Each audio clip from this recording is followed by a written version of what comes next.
untuk melihat fajar terbit. Dan melihat, tapi saya nggak lihat. Kenapa? Karena jauh, ada perempuan luar di situ. Jadi saya nggak bisa mendekati orang ke jendela untuk melihat. Jadi saya dari jauh aja sudah putih belum gitu. Bulan putus sudah jam 3:30, kayaknya sudah deh. Akhirnya saya ke chat. Ternyata saya sudah selesai sholat subuh. Ya Allah, saya kira ada wudhu, sholat sunnah. Sudah saya wudhu, kemudian sholat sunnah 2 rakaat, terus kemudian sholat subuh berjamaah sama orang yang lain. Setelah itu saya panggil, kata saya jeda kalah saya. Akhirnya saya kembali. Alhamdulillah tatkala sampai di bandara,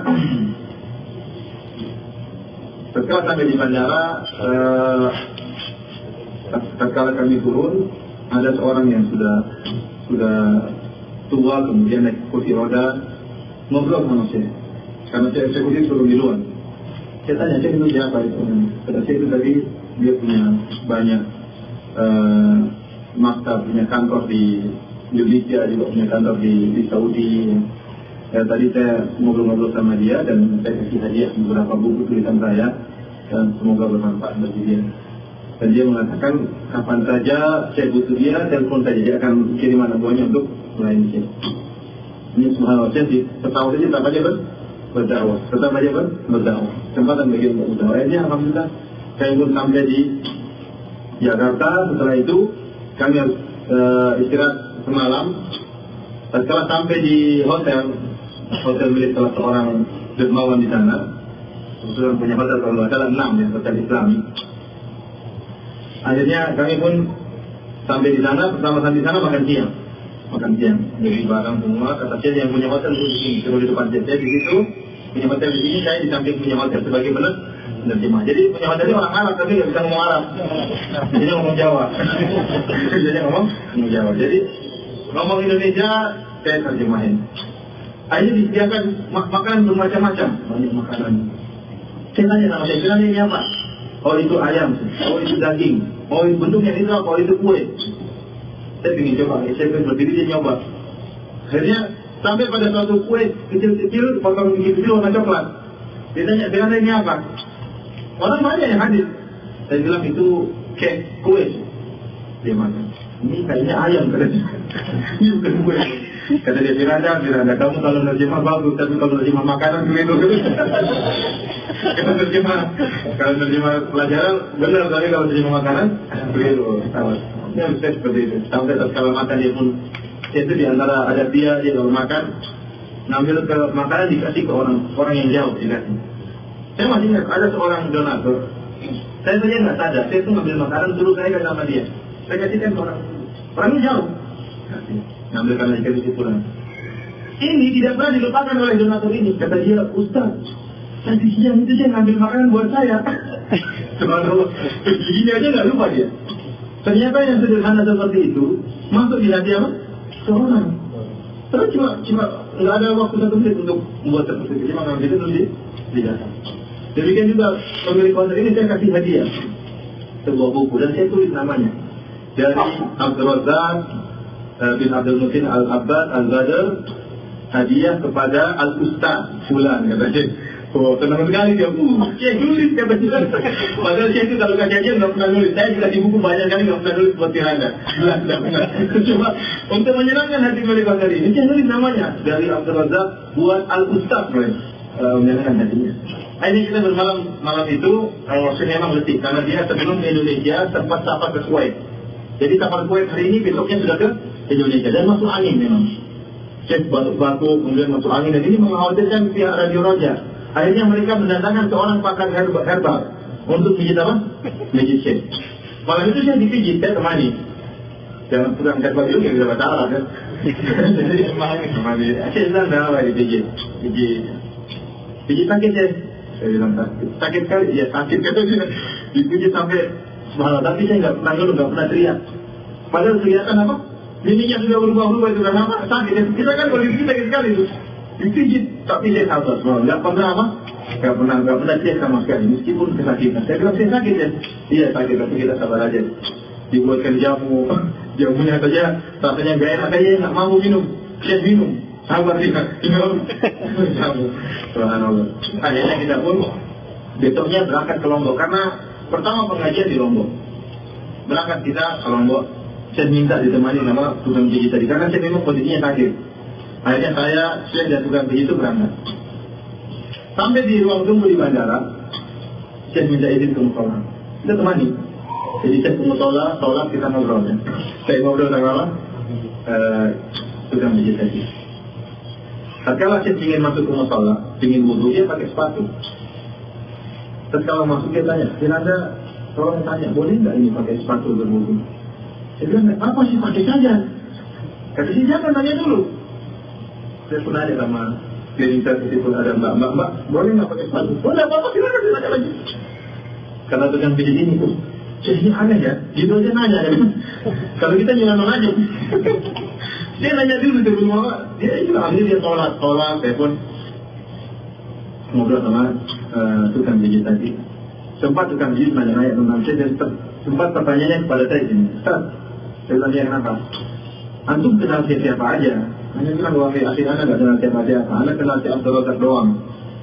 Kenapa? Itu pun karena beliau ngajar anak 2 tahun, dan sekarang dosen bimbing anak. Selama 3 tahun dia yang bimbing anak. Gimana nggak kenal? Jadi itu anak kenal dia cuma si Abdul Razak yang lainnya nggak kenal. Syekh Ibrahim Rohaili yang ngajar anak tahun full aja, Ibrahim Rohaili tidak kenal anak, tahu aja anak tapi nggak tahu namanya. Apalagi Syekh Sulaiman Al-Haili. Oh gitu ya. Kenapa nggak tanya gitu? Anak kalau tanya sebagian ustadz ya, katanya, saya kenal semua syekh, apa? Saya kenal semua syekh. Padahal syekhnya belum kenal dia. Nggak benar seperti itu. Karena lihat anak Jamiah Islamiyah, mahasiswa, tidak pernah ada yang tatkala ngisi pengajian kemudian mengatakan saya murid si Abdul Musa Al-Abbas. Padahal saya tahu teman-teman Jamiah ada yang bermajlis sama si Abdul Musa Al-Abbas selama 5 tahun. Ada yang sampai 8 tahun, ada yang 10 tahun. Tapi tatkala bikin pengajian tidak pernah taruh nama-nama syekh yang lain. Saya murid Syekh Bulan, saya murid Syekh Bulan, tidak pernah. Kalau caranya itu tidak benar ya. Tidak perlu seperti itu. Dan saya memang tidak dikenal sama siapa. Akhirnya kita pun berangkat menuju ke Lombok. Sampai di Lombok, ya ini singkat cerita karena waktu yang terbatas ya. Sampai di Lombok, kami pun dijamu makan siang oleh salah seorang Arab di sana. Dia tanya sama saya, Syekh sukanya apa? Saya bilang, Syekh sukanya durian. Sukanya apa? Durian. Dia pun cari durian. Cari durian, kemudian siapkan durian, kasih udang, macam-macam kita pun makan. Kalau itu sebagian ikhwan mengatakan, Afwan Syekh kita nggak bisa ngajak antum jalan-jalan karena waktunya terbatas. Kita sekarang tiba siang hari, sebentar lagi sholat asar dan pada maghrib antum ada pengajian. Sementara perjalanan dari tempat kami ke tempat pengajian sekitar 2 jam. Jadi tidak ada tempat untuk melihat pemandangan di Pulau Lombok. Kata Syekh tidak jadi masalah. Saya ketemu kalian saya sudah tenang ya Syekh. Itu tidak jadi masalah. Akhirnya dihidangkan durian, kemudian Syekh itu apa? Makan durian dengan sangat lahap. Dia panggil Firanda ini durian. Maka nanti di Madinah nggak ada lagi ya.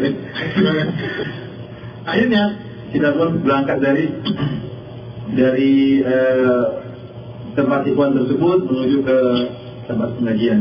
Di tengah perjalanan ada seorang ustaz yang minta Syekh untuk menyarah kitab Aqidah Tahawiyah. Jadi selama perjalanan saya ceramah. Orang itu baca makan, nggak lihat saya itu capek sebenarnya. Saya itu apa? Capek. Tapi karena kok ini sangat benar untuk ilmu, dia minta izin saya ingin bacakan kitab kamu antum tolong menjelaskan. Dan saya siap. Akhirnya selama perjalanan saya ceramah. Dia baca, saya jelaskan. Dia baca sampai dia merekam. Padahal saya nggak tahu itu. Akhirnya menjelang maghrib, kalau mau sampai di tempat pengajian, saya ingat saya tegur itu. Tapi kan awal saya belum pikir apa sore hari. Antum berhenti aja dulu biar beliau pikir. Akhirnya Ustaz tadi berhenti, kemudian saya pun pikir. Akhirnya sampai ke masjid, ternyata sudah ribuan orang. Terkait sekitar mungkin 10.000 orang atau 15.000 orang yang hadir ya menghadiri kajian. Begitu sampai, saya salaman begitu banyak anak kecil yang saya salami. Bahkan saya kasih hadiah sama anak kecil dikasih hadiah ya. Tapi saya lihat saya ketemu dengan seorang tua, langsung dipeluk sama orang tua tadi mau di dalam, tapi dipeluk sama saya. Betapa senangnya orang tua tadi ya. Jadi subhanallah bagaimana tawaduknya beliau bahkan terhadap anak-anak, beliau salami satu persatu terhadap orang tua, beliau peluk ya. Itu semuanya membuat kita terharu kalau melihat akhlak beliau ya. Karena kita kami demikian, seorang yang berilmu seharusnya lebih menghormati orang yang lebih tua. Jangan sampai ini mau ceramah juga Arif. Jangan sampai kita semakin berilmu, semakin kurang ajar sama orang lebih tua sama kita. Terkadang tatkala kita belajar, mengaji, terbentuk dalam otak kita, orang yang berilmu harus kita hormati. Itu benar. Orang yang berilmu harus kita hargai. Jika kita terapkan semuanya, akhirnya ada orang tua yang lebih tua dari kita, namun ilmunya kurang, kita tidak hargai. Rasa penghormatan kita pun kurang, padahal laisa minna mana biwakil kabira. Bukan dari golongan kami yang tidak menghormati orang tua. Jangan sampai kita demikian, sudah belajar ilmunya sudah tinggi sama orang tua tidak hargai. Justru kita semakin menghargai, justru itu ilmu amalan yang kita terapkan dari ilmu kita. Lihat sih bagaimana ketemu dengan orang tua langsung dia peluk, dia menunjukkan penghormatan dia. Dan tatkala ngisi pengajian, banyak orang-orang yang hadir ya. Saya masih ingat setelah ngisi pengajian, kemudian Syekh kasih pertanyaan, kata Syekh, selama ngisi pengajian saya lihat ada 3 anak kecil yang selalu mencatat. Ya. Beliau katakan ada 3 anak kecil yang selalu mencatat. Saya ingin mereka hadir. Syekh panggil, si fulan panggil sini maju. Semuanya kemudian maju ke depan. Kemudian saya kasih hadiah masing-masing 100 real. Saya bilang, bacain apa yang kamu tulis. Ada yang baca, masih anak dia mungkin kelas 2, kelas 3, tapi senang sekali anaknya. Kemudian saya kasih pertanyaan, siapa lagi yang bisa jawab tadi, saya kasih duit, kasih hadiah. Terus ada yang jawab, ada orang tua dikasih lagi 200 real sama saya. Sebenarnya kan orang, gimana saya kasih hadiah sama orang-orang yang bisa menjawab pertanyaan beliau. Setelah itu dari Lombok, besok harinya kita pulang sudah malam, sudah hampir pukul 12 malam kalau tidak salah. Padahal keberangkatan kita ke Surabaya itu pukul 7 pagi. Saya tanya, kita ketemu di hotel jam berapa? Kalian jemput saya jam berapa? Teman-teman bilang kita jemput antum jam 7 pas. Jam 6 pas, karena jam 7 kita berangkat. Sampai jam 6. Akhirnya malam hari itu tidur, paginya teman-teman datang ke Indonesia, namun sebelum jam 6, mungkin jam 6 kurang seperempat, mereka tiba di hotel. Ternyata saya tidak ada di dalam itu, diketuk-ketuk pintunya setelah sholat subuh jam 6 kurang seperempat. Digedor-gedor pintu, saya tidak jawab. Digedor-gedor lagi, ditiap Syekh tidak hadir. Wah, ini jangan-jangan saya ketiduran. Kenapa? Karena capek. Akhirnya manggil petugas hotel untuk membuka apa? Pintu secara paksa. Karena sebentar lagi kita mau ke Surabaya, terlambat bahaya. Sebentar ribuan orang menunggu. Akhirnya gimana nih? Begitu mau digedor, mau dibuka acara paksa, diketok nggak dibuka. Ternyata Syekh muncul. Jam 6 pas Syekh muncul. Ternyata baru jalan-jalan dari pantai. Kalau rasa jam 6 pas ya. Nah, dan Syekh orangnya seperti itu. Orangnya itu disiplin sama sekali. Disiplinnya luar biasa. Sampai saya aja ditegur sama teman-teman. Anda kamu terjadinya siapa? Syekh Abdul Razak, hati-hati, jangan terlambat meskipun 1 menit. Kamu bakalan diomelin sama Syekh. Harus benar-benar disiplin. Kalau jam 6 jam 6, nggak boleh terlambat meskipun 1 menit. Bahkan saya ingat waktu saya, tapi ngomong-ngomong saya belum pernah dimarahi ya, alhamdulillah. Saya ingat waktu saya masih kelas di S1, ada dosen yang dia ngajar, kemudian sudah waktu pergantian ustaz, itu ada istirahat sekitar 5 menit. Dia masih terus ngajar. Ditegur sama saya, ditegur pintu. Assalamualaikum, afwan. Ini sekarang waktu istirahat buat mahasiswa, jangan diambil. Ditegur sama beliau. Tidak basa-basi. Dalam masalah itu dia tidak basa-basi. Waktunya dakwah, waktunya di situ. Kita pun berangkat menuju ke Surabaya ya. Walhasil sampai di Surabaya, saya ngisi khutbah Jumat. Saya singkat, banyak ya, cuma saya singkat aja.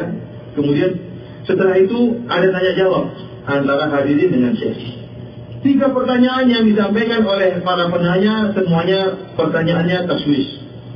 Semuanya pertanyaan dari masalah. Pertanyaan pertama, Syekh, kenapa ada kuburan Nabi di Masjid Nabawi? Karena yang hadir sebagai orang umum. Pertanyaan kedua, Syekh, kenapa orang kaum muslimin tidak suka sama Ahlul Bait? Pertanyaan ketiga, Syekh, kenapa orang Arab tidak mau nikah sama orang Indonesia? Ini pertanyaan mematikan semua dulu. Akhirnya saya jawab satu-satu dan dia jawab kan. Yang pertama beliau jawab, yang kedua juga beliau jawab. Di antara jawaban beliau, kata beliau, sesungguhnya kita punya faedah bahwasanya seorang tidak mungkin memberi nama kepada anaknya kecuali dengan nama orang dia cintai. Kata dia seperti Syekh Muhammad bin Abdul Wahab yang dituduh benci terhadap Ahlul Bait. Wahabi yang katanya benci kepada Ahlul Bait. Ternyata Syekh Muhammad